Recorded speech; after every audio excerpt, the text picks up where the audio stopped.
to Dysfictional, an RPG-focused podcast. I'm Tukey, former academic gone rogue. I'm Ginger, professional film industry victim. And I... Oh, wait. Tukey, what's my name? You're Randy.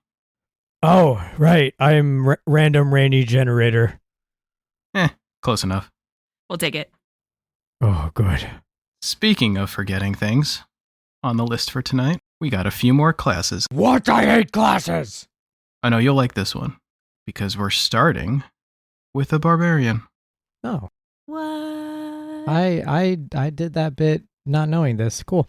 Wow, that's crazy. But yeah, why don't we kick things off with a Barbarian? You know, obviously the most intelligent class in D&D typically. Very studious, very focused on magic. What are your guys' thoughts? I like that you said kick things off with a barbarian. Because they like to kick stuff and punch things. Man, we're getting to the stereotypes quickly on this one. Yep. I was just picturing Leonidas Sparta kicking that dude off into the hole in 300. That's a good barbarian character right there. True. You're right. For me, barbarians are a really fun martial character that can emphasize a tank pretty well, surprisingly, despite more being I want to hit the thing really hard. Yeah, they're pretty defensively strong at a base. I mean, between rage, unarmored defense, their hit die, they have some pretty good defensive potential early on, just as a base.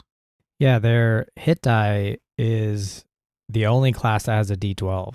So they got the hit points to soak a lot of damage, and at least with rage knocking out mostly melee weapons with bludgeoning, slashing, and piercing, able to half a lot of incoming damage, which is really cool. If you go the totem warrior, you can be almost resistant to everything except, I believe, psychic, maybe radiant, but I think it's everything but psychic.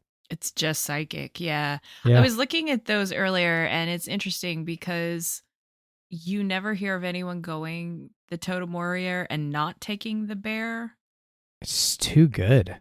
I was looking at what the other ones give you, and they're pretty great. The wolf is actually really interesting because it gives bonuses to your whole party. It gives you pack tactics, which is really cool. And I had just never heard about a lot of the stuff that the other ones can give you because everybody goes bear every time, which is topical, I guess. Always pick the bear. But but yeah, resistance to everything but psychic, everything. Acid, necrotic, right? Everything but psychic. That's crazy. Yeah. Why would anyone ever pick anything but that? But some of the other ones were pretty neat. Well, if they have a low enough intelligence, then they don't have to worry about psychic either. Oh, that's true. That's a joke. Okay, that's poor taste. That's true, though. But it would have to be lower than your base can be, I think, for that to count. Yeah, there's a lot of effects that don't affect creatures with an intelligence score of 3 or less, so you'd have to get pretty low. But I don't believe you can actually change the totems of the warrior, at least in an easy way, and I think that's why they typically don't pick the other ones, because you can't change them out, and you want the one that's most useful, even though the elk with the speed increase could be extraordinarily useful for travel or missions and stuff. And even in combat, speed can be the difference between you reaching the target and saying, next round I'll get you, or having to dash. Yeah, it was sort of a similar issue that when we talked about Ranger and some of the original, Explorer type traits and why they changed them, because, certain things can be really good situationally, but, if you're stuck with it the whole time, you want it to be as good as possible. Luckily, Barbarian has a really good base set that most of their subclasses build really well upon. One of my favorite ones, I played it only when it was Unearthed Arcana, but I played the Zealot Barbarian once, and it was so much fun. And just being this almost literally unkillable, because you could get to 0, but as long as you're raging, you stayed at 1 or something like that. And it was amazing to just be this guy constantly fighting. And a lot of the subclass features are based off of rage. So it's an enhancement of the base feature, which is what something like the monk kind of lacked a little more. It just added additions to features instead of enhancing them. Reckless attacks that allow you to gain advantage on your swings, but they get advantage on you. Kind of the barbarian archetype of just wildly swinging and hitting things really easily, but they're hitting you right back. The danger sense is neat feature. Despite them having a low dex, they can have advantage on the dexes, which is helpful for them. And yeah. I thought that Path of the Storm was interesting too, but it seemed like Storm Herald's a lot of fun. Yeah, it seemed like one of them could, it could be super useful. And you do get to change out your types. Yes. Either desert, sea, or tundra. Like when you level, you get to change them back and forth. So that's really nice.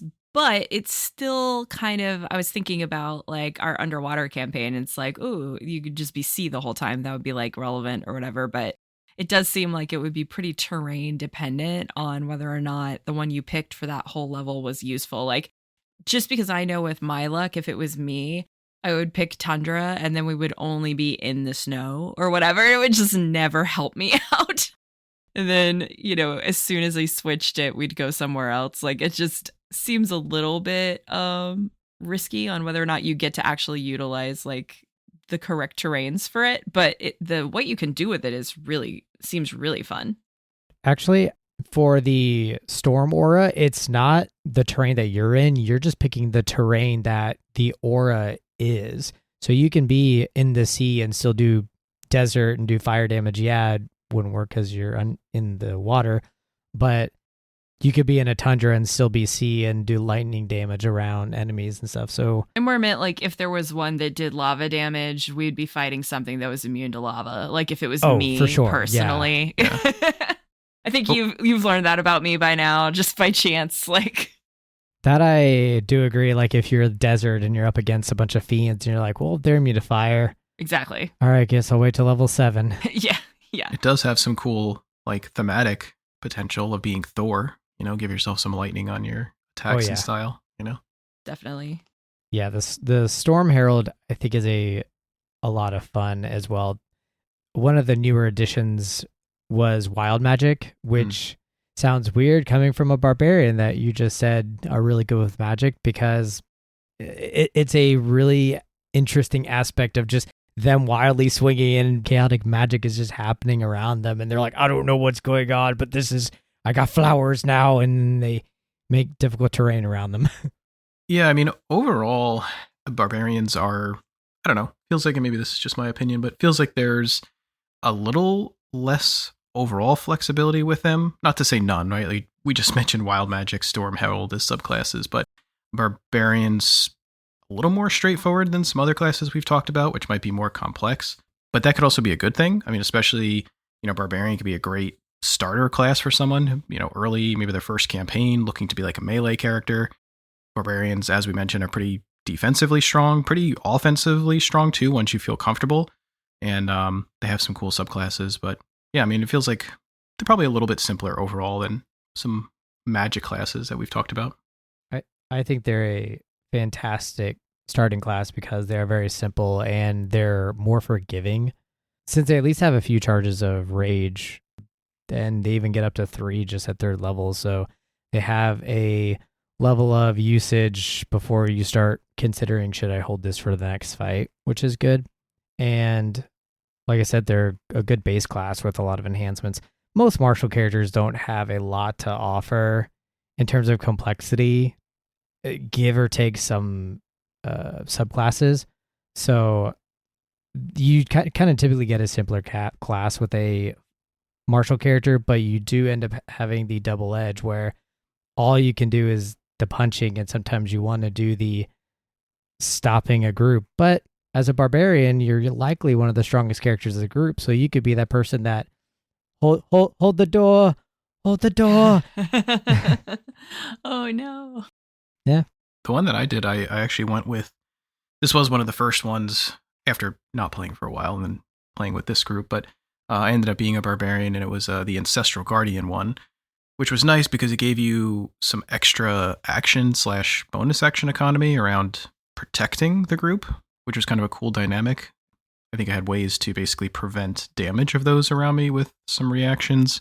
And then I paired it with Sentinel and a polearm. And it was pretty nice overall to, not only hit things, but also kind of help control the battlefield and reduce damage for others. So there are definitely some interesting combinations you could do. And then myself, I mean, Randy, like you just said, it was, they could be a little bit on the simpler side too. Gave me a good chance to focus on building up my RP skills with it, because I didn't have to focus as much on what spells am I going to choose or prepare. Yeah, you didn't play it up much, but one of the cool things about that subclass and a lot of their subclasses, but Ancestral Guardians, like having your ancestors protecting you or giving you the powers and stuff, could be a cool thematic RP to play more into as well. And I think, like you said, since it's a simpler class, adding more of the features into your backstory, story, roleplay, and enhancing your character further. And usually that's the good trade-off with a martial character, is it can give you a lot of RP moments and things to do because you don't have the spells and all this other stuff that everyone else is trying to figure out and worry about on the side. My brain immediately went to Mushu, right? 'Cause, Yeah. Your ancestral guardian, like, that you think is like this big powerful thing, and then it's like a little tiny dragon that like didn't do such a good job or whatever. Like, there's so many fun twists you can have with that too. You could even have an additional player who maybe was one of your friends or something, like you two are your PCs are together, and they could even have something where they have a find familiar, and now like it's basically the Mushu Mulan kind of thing right there. Or like you don't actually know where you came from, and like you're learning about your family history through like whoever shows up to help you, like one person at a time. Yeah, I like that as well. Maybe you get signs every now and then based off of like a heritage, like you always see the dragon, but you've never actually spoken to it, but you feel like serpent symbols were a calling to you, and every time you see them, you think it's another calling, whether it is or it isn't, but it's one of those additions you can always roll with. Or like go 100% like the meme route, and all of the signs are like water signs, and then at the end it turns out it's literally just the movie signs. The aliens show up. Damn it, Mel Gibson, get out of here. No. My life's a lie. I'm going to rage. He's got his weapon is a club, and Mel Gibson is just like, swing away. The other ones we haven't talked about, Berserker was your standard barbarian that you really think of, true chaos as a fighter. Them having the frenzy is really cool, of making an extra melee attack as a bonus action, and some of their mindless stuff so they can't be charmed or frightened because they're just so freaking angry. There's also Giant, so you just be really strong and smash things. Also very barbarian-like. Beast, I think, was one of the other subclasses. I don't think I know too much about that one. Beast is more of it's kind of like the Totem Warrior, but you turn into the animal rather than like a totem of it. So you think of it almost like a werewolf. Yeah. And then there's even Battle Rager, which I'm trying to think if we have had this with some of the other classes we've talked about, but Battle Rager I think is specific to only dwarves. Yeah, actually. One of the few and only. That's pretty cool too. Yeah, but it sucks. Yeah, because dwarves need more stuff that's only for them. Yeah. I do like with that idea of them that they're basically like a thorns build in most video games that you've played, where the more that you hit them, the more they're hurting themselves. But it just doesn't end up working out quite enough with that.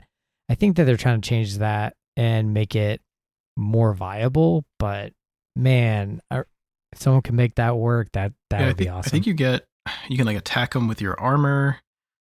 You can charge, I think, is another thing they get eventually. So, I mean, yeah, there is some usefulness to it, but it definitely needs some more tweaking to be comparative to the others. Speaking of the others, How about paladins? Ugh, more dwarf than no. Sorry. Now, hold on. Definitely don't have to be dwarf. Said the Dragonborn Paladin. Yeah. Leonin paladin. Yeah, I played a paladin once very briefly. She was an Oathbreaker paladin.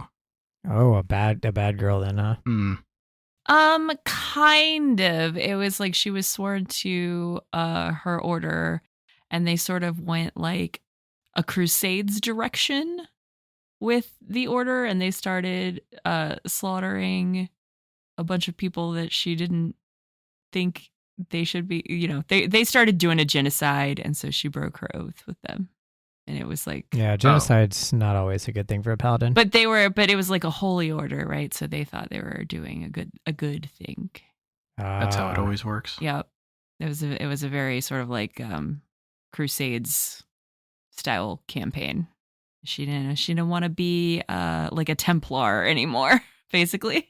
I mean, that's sort of what happened to the paladin I played. He thought he was doing good things. Turned out he was working for devils. Oh. Oops. What? Yeah. And where is he now? In hell. With devils. With devils. Definitely alive. Changing from a redemption paladin to a conquest paladin as well there. Was he redemption? Yep. Huh. Yeah, you're right. Wow. Yeah, that he did go went a little different on that one. So typically paladins gain like their oath spells whenever that kind of flavors their loadout because they don't get a lot of spells. Though their smite spells are pretty cool.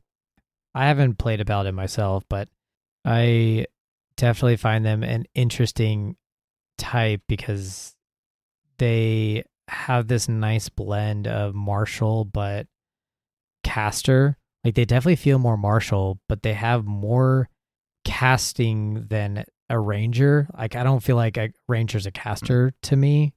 They just kind of do spells that mimic things like traps and fire arrows, and yeah, they have some spells here and there, of course, but a paladin with their smites, for some reason, I think it's just because the divine of it feels like it's magical, even though their smites actually aren't considered magic or spells. Yeah, but it also comes with a lot of other things too, like the lay on hands does a healing feature, the divine sense gets you lots of information. True. The same thing you said, like that they feel martial, they still get to pick like a specific fighting style. And they do have prepared spells as well. So that is a little bit more like a regular full spellcaster sort of feature. But yeah, they could be like way up front in the thick of it. I think the biggest bonus to a party of having the paladin versus like a cleric is like the more sort of towards the mid and upper levels, but the auras, like the constantly just up auras that are just always happening, right? So many immunities, the plus stats or plus saves. They're another class that's also very tanky. Maybe we're just talking about Barbarian, but yeah, I mean, still a D10 hit die, I think, which is pretty good. And then they can have plate. They have a lot of immunities, resistances, the auras over time. So and I think there's some classes can each also have some good defensive pieces too. So yeah, paladins can definitely be pretty tanky as well, especially in the right situations. And they can do, they typically do like the heavy armor and everything too, don't they? Mm-hmm. Yeah. They're one of the few classes that promote the shield because they can put their holy symbol, similar to a cleric, they can put their holy symbol on their armor or their shield, so they don't need to hold it. And I often assist with that. Tuki's character, who Leonin Paladin, wanted it on his tail, and I didn't want the tail to be considered like another arm, for example, so it just like, he kind of just can attach it to his shield whenever he'd like cast a spell and take it off. It's kind of more of a, flavor of it, but it still functioned the same as anyone else having it on their shield or armor. Yeah, speaking of flavor though with paladins, again, not that you can't have a lot of different style and personality, but they do here we go typically get wedged into a more lawful good style. They actually have to start out lawful good, at least originally. Can't you start off lawful evil too? Yeah. Or am I wrong on that? I believe Oathbreaker allows for evil or other alignments, but if I recall correctly, you have to be a lawful good paladin to start off. Yeah, and the lawful part, I think we've talked about this in a previous session, but it can be a little tricky, depending on how you as a player likes to play, or it could also be a good thing because it can really help you kind of stay on a particular path, or make your decisions maybe a little easier here and there. But it is a consideration to keep in mind that, yeah, like you said, Randy, they do typically start lawful good or potentially lawful evil, so a little less flexibility there with your alignment.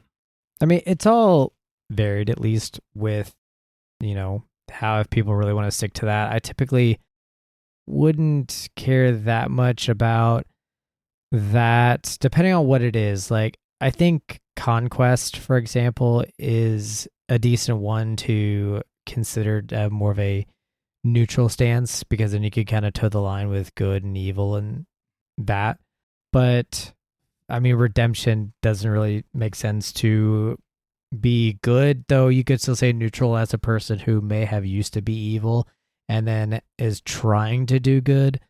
And every now and then, maybe like an evil act happens and you're still, again, trying to hold back. You're trying to redeem yourself from all the evil you used to do. But yeah, typically I always feel like paladins end up functioning the same for a lot of people. I don't see a lot of variety of a role play of a paladin. They're usually very kind of rigid. Yeah, but that's kind of what the paladin is. It's an oath, and they don't gain power from anything else but the oath. And it's something that they have to believe in so much that it grants them that power. They don't have the deities and stuff like that. You can, but it's not a requirement. It's not like a cleric who prays to a god and he's like, okay, here you go, power. They just believe in it. So it kind of makes sense that they're rigid, because that they believe in that more than anything. You mentioned the oath.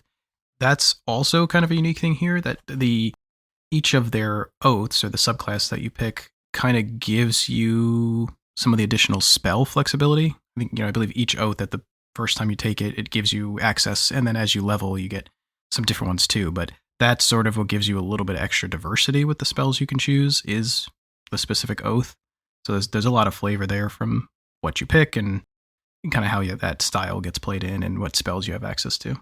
With the rigidity and everything and being lawful, there are ways now, and it's kind of rare, right? Because that is a really strong sort of narrow corridor for stereotypes, right? Like, it does not allow too much from branching out from like that base.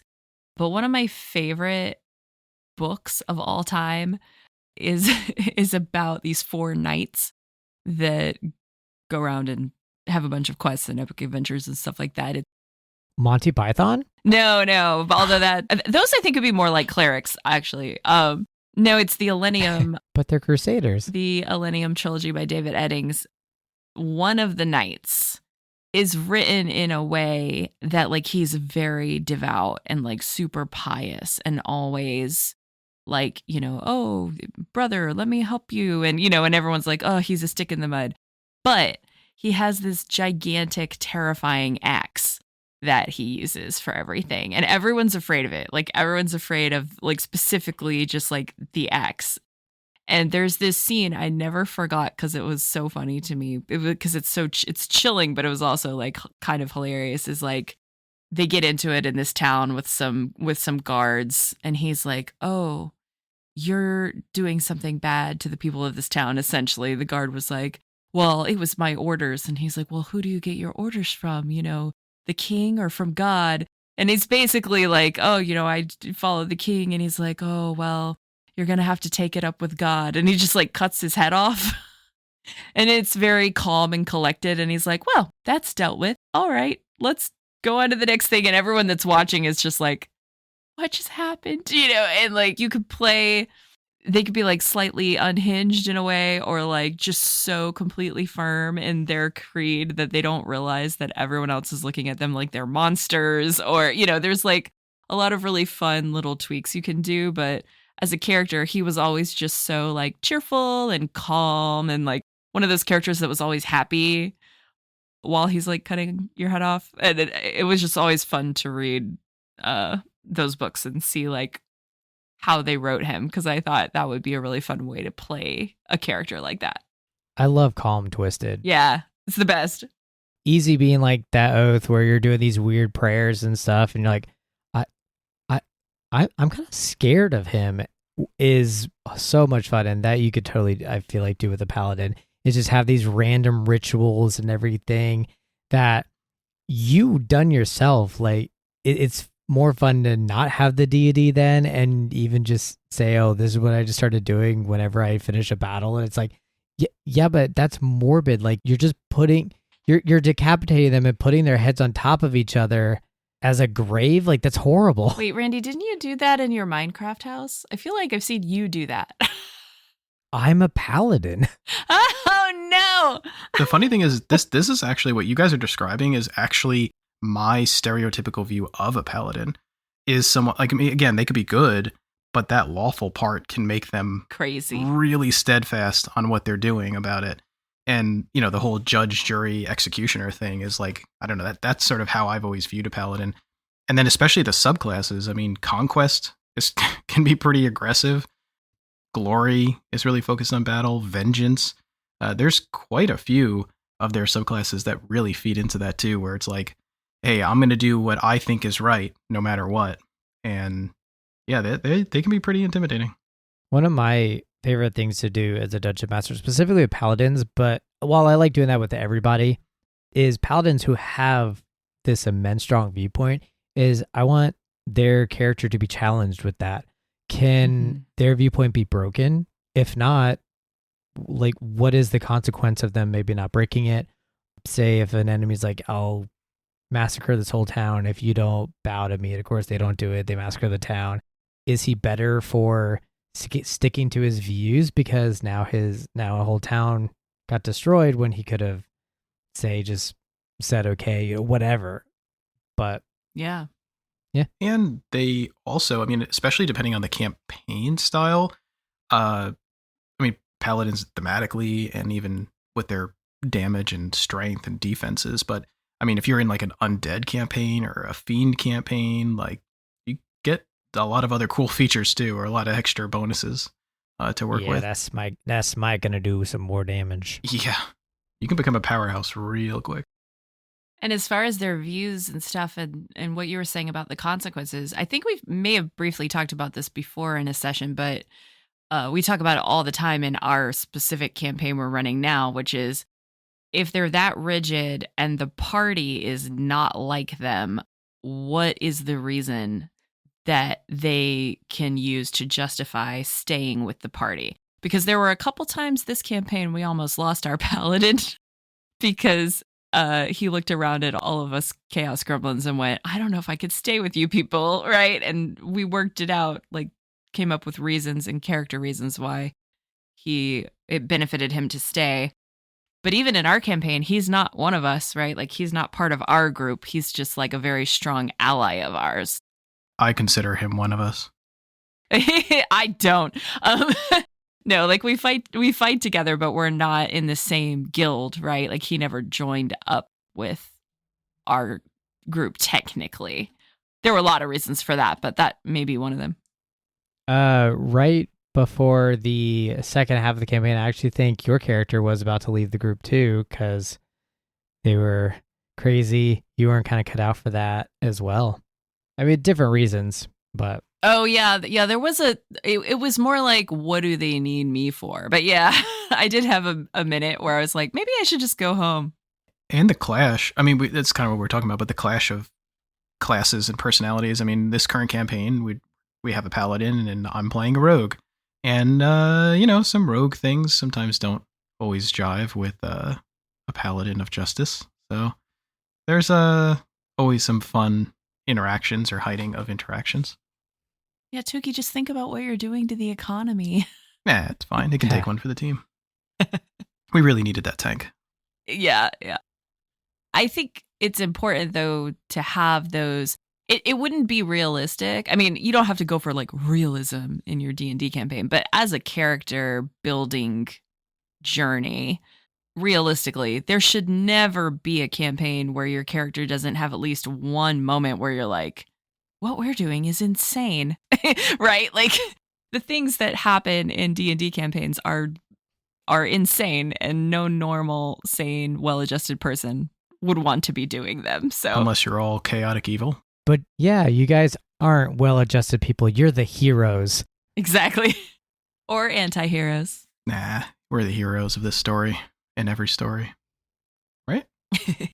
I feel like my last character was definitely more anti-hero than hero. My character this time is definitely the hero. Yeah. I mean, we'll see. We'll see what happens. So how about wizards? I'm just glad she's alive. Yeah, For now. I'm alive again until Randy decides that I'm not. And then you'll be a wizard, Tuki. That's what I'm coming back as next time? All right, well, this will Yeah. be different. Guess so. Rogue to wizard. Yeah. Oh, with a little snow leopard familiar cat. Wait, I'll have a familiar that's myself? Yeah. Yeah, you get reincarnated as a wizard, but your familiar looks like your old self. And your Oh. wizard hat has 2 points, but they're small, so it's almost like your hat is just cat ears. Oh, okay, I get it. Does that mean I have to be like a human or something when I come back? It's boring. Maybe, probably. Speaking of wizards, though, pretty classic RPG magic class. Lots of power, lots of spells. Pew pew. They can be pretty complex, I think. You know, a lot of things to choose from, but they also have a lot of things to choose from, so that's never a bad thing, too. What do you guys think? What's your experience with wizards? I have never played a wizard, but it is my understanding that they are both squishy and expensive. Yeah, they are very squishy. Tied with sorcerers for the only lowest D6 hit die. So at level 1, you could have as much HP as 3 or even 2. Actually, no, I think the minimum you'd have is 3 or 4. But you don't get a lot of HP, and pretty much anything wet noodles you, and it's fun. However, wizards also are among the craziest casters because they don't need to have their rituals prepared to be able to cast them as rituals. And that's, I think, a big advantage of wizards is having that book to access and having an expandable spell list rather than either the prepared method, which can be complicated. Because as a wizard, if you were a wizard, for example, I would give you some extra spells to help you out rather than you having to try to figure out which prepared spell is even good, or being a sorcerer being stuck with them regardless. But aside from that, they have methods of regaining spell slots, so it kind of helps out in the casting too much and feeling like you're overcasting as people get very close with their spell slots. You can also just do all of that same stuff with rituals if you're a Pact of the Tome Warlock for like way easier, but you know, it's fine. Yeah. I'm not biased. I'm biased. Yeah, there is exceptions, yeah. Yeah, wizards do have some really, really neat subclasses though. You could do really interesting stuff with the Blade Singer. Graviturgy is one that's recently been added from the Wildmount book, which is like Dunamancy based magic. Yeah. Campaign to CR base, which I loved. The addition of that as like a whole sort of school of magic is really fun. And my cat is named after the very first Dunamancy wizard, so I'm biased again. But you got illusions, you have transmutation. Again, kind of the same flavor as like a war cleric version. You have a war magic wizard. Lots of fun things to explore there. Each of their subclasses basically gives you an opportunity to specialize. I mean, not that it pigeonholes you at all, but it's like, oh, hey, I want to have more conjuration focused magic, or more divination focused, or more enchantments, or more evocation, and then of course some of the ones you mentioned too, with, well, because why not control gravity, or time. Time is always a good one. Yeah, and then some of them, like you said, also can make you sort of almost like other classes. I think like the illusion one can be somewhat bard-like with all the illusions. Although I guess that's not just Bard, but or same with Enchantment. Enchantment I think has a lot of extra charming spells, but there's definitely a lot of options. And of course, everyone's favorite, Fireball, Fireball, Fireball, Fireball, Oh, I thought you were gonna say Magic Missile. Oh yeah. Fireball. You know what I think though is wizards are the spellcasters of clerics. While clerics have their domains and they get to pick pretty much any domain they want, wizards pick any school of magic and that's the one that they specialize in, whether it's necromancy or evocation and blood magic and the like of that, which is, I think, a neat little feature because similar to a cleric, you're still doing all of the cool wizard things that any wizard can do, but your fireballs hit a little bit harder or your illusions are a little more potent and lifelike, or you can instinctively charm things because you're just that dang charming. Just to show the Bard up. Wizards have to work really hard for it, though, right? Like, it's all study based. Like, did you think all wizards, technically, like, if you successfully become a wizard, does that mean you basically have a PhD? At least a master's. Yeah. PhD at level 10. I mean, I guess it depends on the level, you know? Maybe at like 5th level, you've graduated high school, and 10th level, you got your bachelor's. If I didn't get to become a wizard, then they don't get to get a PhD. Doesn't work. I don't. All right. No. No, we have an official ruling. So no one out there is a wizard with a PhD. Got it. Yep. That's going to be my next character now, just for you. Okay. I'll allow it, I suppose. Or not. No takebacks. And what is it? Evocation also lets them sculpt the spells, I think. I think that's the one that lets them pick who not to hit, which is very helpful when you're doing very big AoE spells. I know we've run into that. Barbarians in there slapping things. Yeah, we've run into that a lot in our current campaign where we've had a couple of people who love to cast AoE spells, but we're like little melee rogues and monks are all over the place on the battlefield, and it makes it very tricky. I tried to tell him to get out of the way. It wasn't my fault. The attack of opportunity when he left took him out. You got him killed. I didn't even get to cast my AoE spell. Nope. I was too busy revivifying him. That's what you get.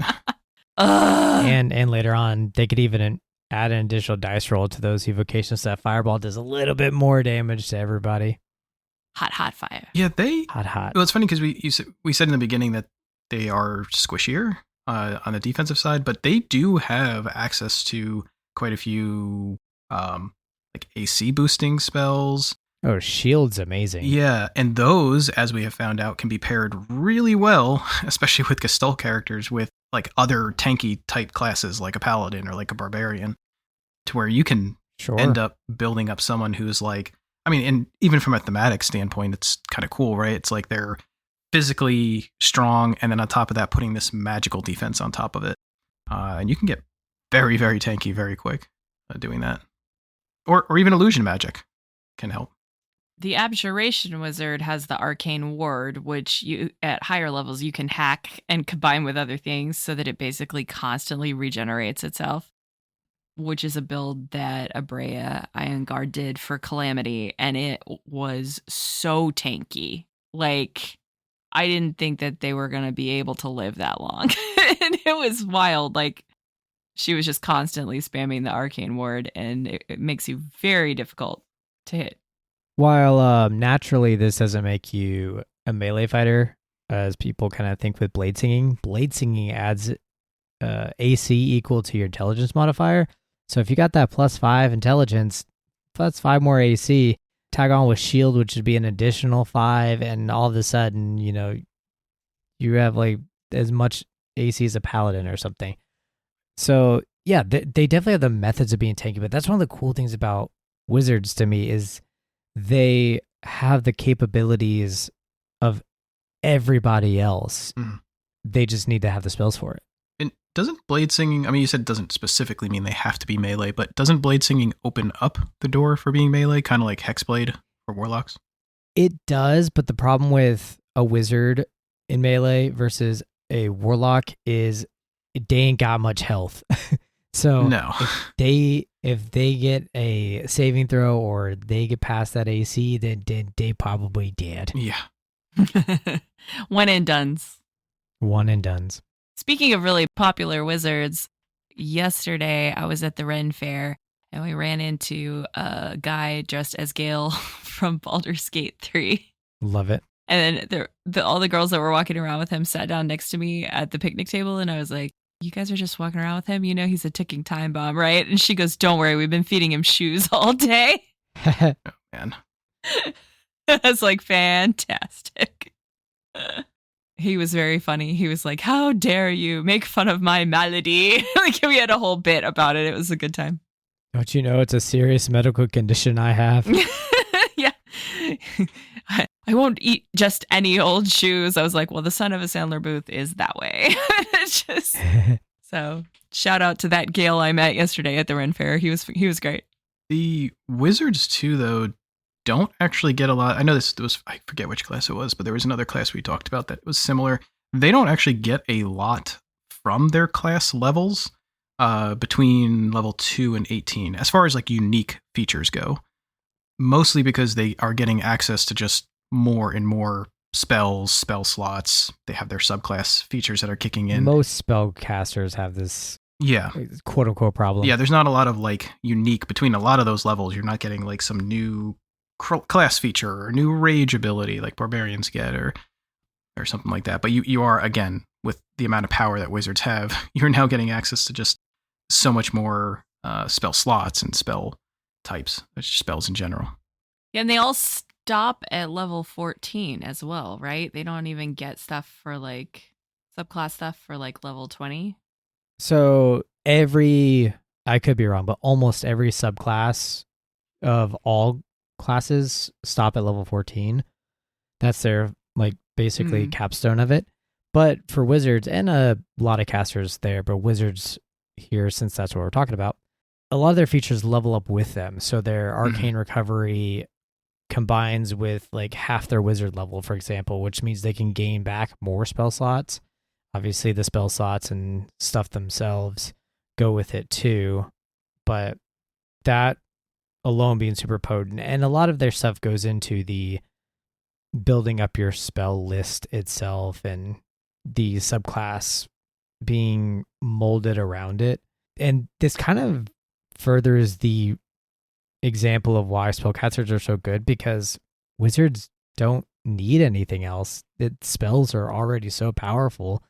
Most classes just need those tweaks to make them different than the other classes, and they're good to go. While fighter has almost, twice the amount of ability scores as everybody else almost, and has all these extra features to them to make them compete with the caster base.